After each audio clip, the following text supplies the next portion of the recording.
strange. It's still dark out, pretty much. At least the other weekend, it was daylight by now. That's the street light that you're saying.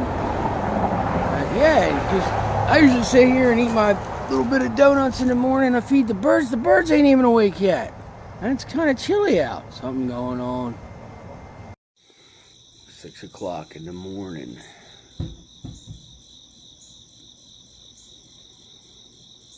Still dark? How about that? Anyway, we have a little visitor. There's a kitty cat right there.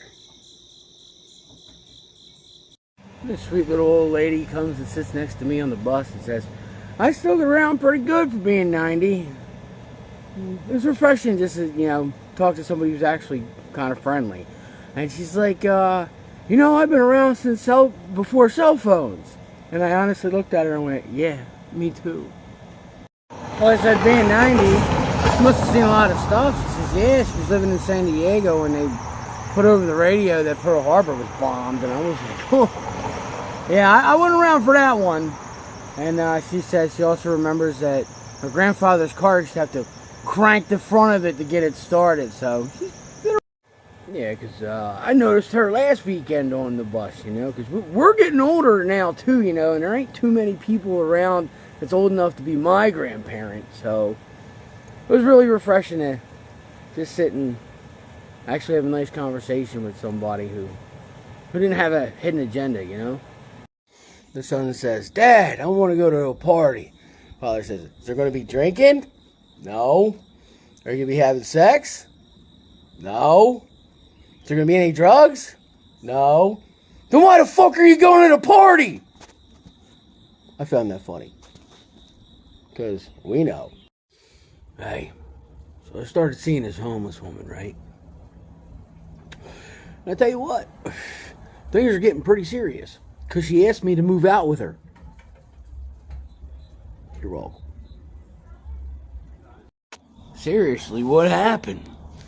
I remember being 25, 28 years old, standing in 35-degree weather and in a wife beater. And it didn't feel all that bad. Now that I'm in my mid-40s and I'm out here and it's 60 degrees, it feels chilly as hell. What happened? We're getting old, bub. Some conversations that you're not meant to hear, but you just can't help overhear. Like the big lady talking about, well, just stick your drugs in my Backrolls because the cops never find them there. It's like, ugh. Backrolls? Oh. Once said Backroll has fully enveloped the narcotics. It forms a perfect seal. Not even a drug-sniffing dog can penetrate the layers, especially if she's unwashed. Ooh. Backrolls. Maybe you need a friend with some today. Look, I caught her. She's a bag licker. She's a bag licking ass cat. Yeah, you bag licker. I see you. She loves licking that bag. Any plastic bag, she loves licking the shit out of them. Are you alright? You got caught. I run out, grab a six of the good stuff real quick to relax. And while I'm there, this woman backs dead into me, bumps into me. He goes, wow, you're solid. Starts rubbing my chest and back. I stepped back, I was like, hey, you gotta buy me a drink first, lady. I'm just saying though, could you imagine if the situation was backwards? I bump into a girl, and I'm like, whoa! You're pretty brittle. And I grab her by the back of the neck and start rubbing her chest up and down. Thank God we have double standards because pretty sure that would be jail for me. Just when I thought I experienced it all. This is supposed to be mango water ice. You guys remember blowing up balloons? This is like sweet sugar balloon flavor. What do you need? Call Kristen Bouchard. I never thought I would say it's balloon flavored. I'm just starting to learn now. There's raspberry, blueberry, chicken, steak, hot dog, hamburger, and fuck it, balloon flavored. I'll tell you what, pretty good fucking balloon flavored chip.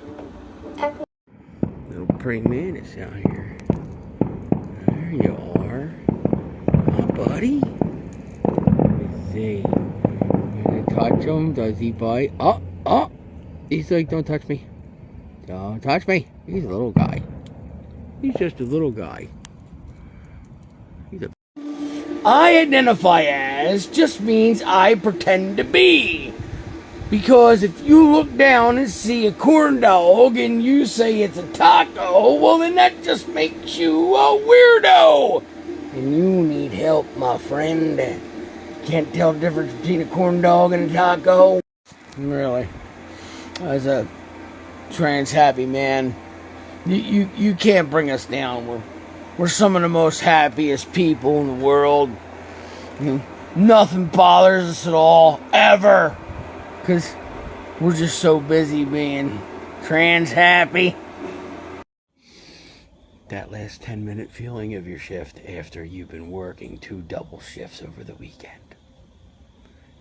It's almost like you're a kid at Christmas, waiting for morning.